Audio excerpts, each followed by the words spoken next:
Bruno Fernandes scores just before the hour mark. You're thinking, great, they've managed to not fuck it up. Awesome. And then all of a sudden, Ellis Sims bags one in off a cutback, comes off his shin, goal, okay. And then Callum O'Hare with a shot, wicked deflection off Aaron Wan-Bissaka. 8 minutes later, goal, 3-2. Insane, right? Mental. They press. Ball gets crossed into the back post, cut back, hits Wan-Bissaka's arm, penalty. How do you write? Scores 3-all. Delirium, right? Delirium.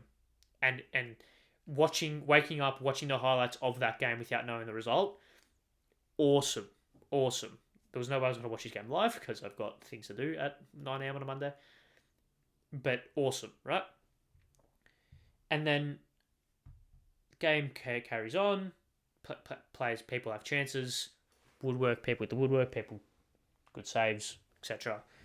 And then in the 121st minute, ball gets played down the line, cut back, goal, Coventry, with the upset of all upsets in the most dramatic fashion possible.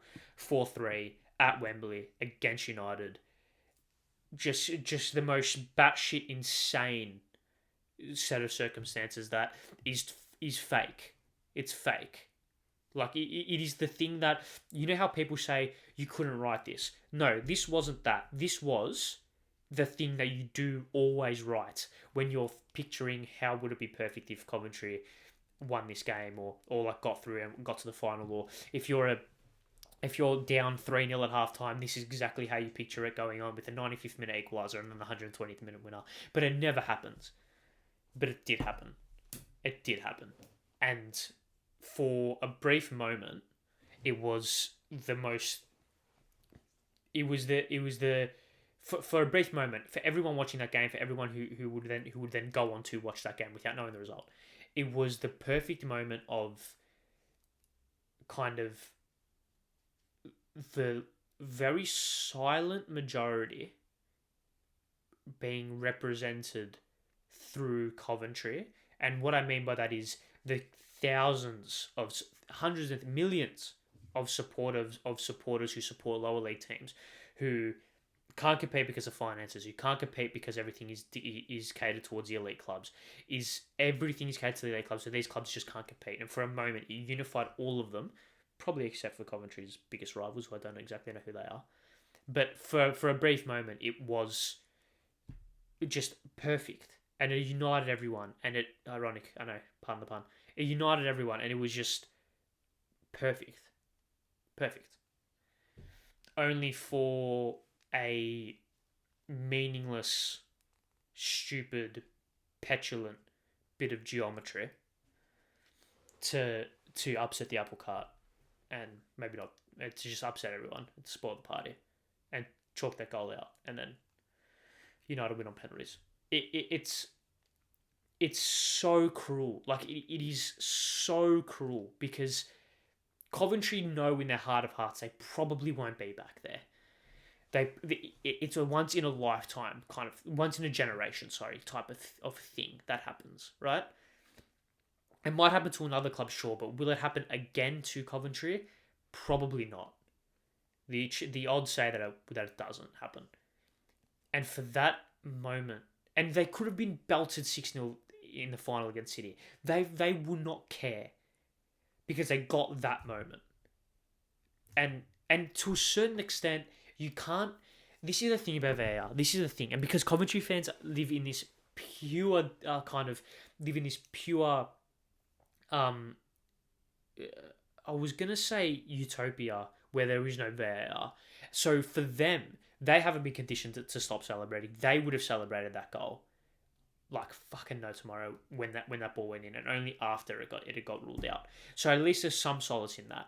But it's the most cruel way to put the knife in so many to put the knife in the culture of English football and football in general, in my opinion. Because look, it's not like, maybe that's a little bit of a hyperbolic statement, and maybe it's hyperbole what I'm saying, and I'm catastrophizing a lot of things. But come on, like, really? I saw this tweet today. That guy in the VAR studio could have made that onside. I'm convinced. I'm convinced that guy in the VAR studio could have 100% manipulated those lines to make it onside. And in the same vein, he could have and probably chose to make it offside.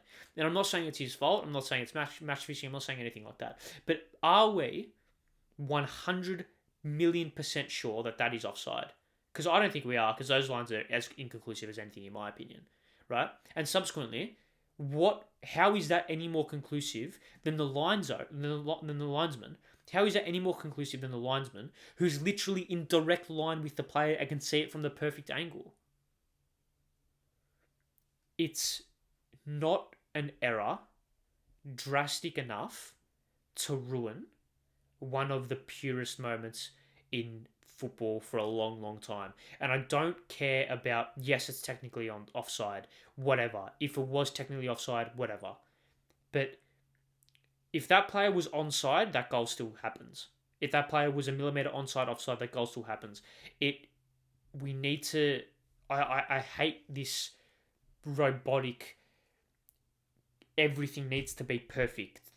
Every single decision needs to be perfect. Human error makes everything happen. So the perfect example that I'll make, the Troy Deeney goal for Watford against Leicester, right? That only happens because Knockaert gets a penalty. And that wasn't even a penalty. Knockaert dived, clear as day. No way that gets given in a VAR day and age. No way. But that Deeney goal happened because Knockaert dived. Football karma comes back to you like a truck. Missed the penalty, go up the other end. Deeney scores, one of the best moments in football, in English football history and probably football history, especially in recent times. If that VAR happens, if VAR's a thing, that goal doesn't happen. None of that happens, right? So it's not only just it's the fabric of it. It's just so much wrong about the way that it's going, and it's kind of been like I feel like it's a difficult kind of way to speak about it without sounding pretentious and without sounding like you are snobby and think more of the game than everyone else. Because at the end of the day, right? At the end of the day, you enjoy football how you enjoy football. I'm sure United fans couldn't give a fuck. And if I was a United fan, I couldn't care either, right? I'd probably be upset with my team's performance because 3-0 up against Coventry with 20 minutes to go, you win that game, right? You just do. And for you to only win that game through those circumstances would be disappointing. But I'm sure United fans don't care about that decision because, hey, they're going to Wembley again. They've got a chance to win silverware, right? So they don't care. And I wouldn't care either. If I was Chelsea, I'd be like, fuck, we played like shit, but mate, we're going to Wembley. We're going to Wembley again. I don't care. So I get it from that perspective. From a tribalism perspective, I get it. But football cannot sit here and... Because it's more than just... It's more than a lot of things. It's more than that. It's more than being perfect. The imperfections make it perfect. Because so many memorable moments have come from not even refereeing decisions, but just imperfections within the game. Hand of God, an imperfection. Iconic moment. Like, other just... Like Lampard's ghost goal. I mean, ironically, two World Cup incidents in a row, but Lampard's ghost goal against Germany. Iconic moment made from an imperfection. And while at the time England fans were fuming, and maybe that's a little bit different because goal technology works better in the way that VAR works, and I get it. But it's just an example of the fact of imperfections make the game perfect because there's injustices in the world, and football is a representation of society. So we can't sit here and live in a real world representation of society and not have imperfections and not have injustices, because that is not what that's not what it's about. If you want perfection and if you don't want any injustices, go play video games. Go play FIFA, because every decision's correct on there, right? Every offside's correct. Every fucking penalty, every free kick, everything's correct on there technically, right? Because the referees aren't programmed to make wrong decisions. So, like, there needs to be a level of... It's like there needs to be a level of... Yeah, I don't even know where I'm going with this. I told you this was going to be a rant, but it just frustrates me, right? Because like, I mean, it even happened in the A League as well this week. Like, there was some decisions, and maybe I'll touch on it if I've got time, but some of the refereeing decisions on the weekend were just fucking insane. And it's in the quest for perfection, we are becoming even more imperfect, and the frustration behind that is because if the game it's a self-awareness of it, right? If the game embraced itself as an imperfect game, then the imperfections we accept because it's part of the game. But if we strive for perfection and end up getting even more imperfect, what are we doing? That's where the frustration lies. VAR will never get it 100% right. Never. Football is far too nuanced for it to be 100% right. And football is one of the simpler games to kind of officiate, really. So football will never, like, there is no way it will ever get 100% right. So why are we in the quest for that? I just struggle. I really struggle to kind of accept that, because, like, look, you have to trust nature. You have to trust nature to do its course, right? And this is like, you have to trust kind of the football, like the ball don't lie, essentially, is kind of what I'm getting at. Ball don't lie is essentially what I'm getting at, right? And whether it's immediate karma or not, when you interrupt the natural course of football through VAR, it ruins that.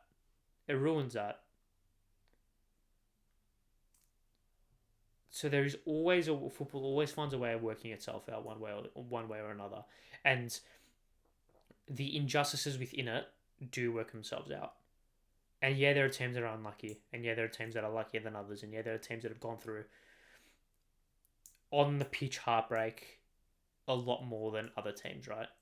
And I'm just talking about specifically decisions in games and moments in games, because clubs, like, I'm a Chelsea supporter, I don't know the next thing from heartbreak, right? At least we've got a club to support that's sustainable. On the pitch heartbreak, it always finds a way of working itself out. But when you interrupt that vibe with VAR, I think it does alter the course, I think, a lot, and interrupts it in a drastic way. I feel so sorry for Coventry. Like, I could not imagine it. It would be such a weird feeling of pride mixed with unbridled anger, like, because they didn't lose the game. Like they, how do I describe it? They were in the game, and they won the game off their own merit, but it got taken away from them because of VAR. And if it was the other way around, if they got into the game by VAR and lost it on their own merit, it would be a easier pill to swallow, because you can at least sit back and go, well, we didn't deserve to be there because of the VAR decisions. And you can probably accept that a lot quicker.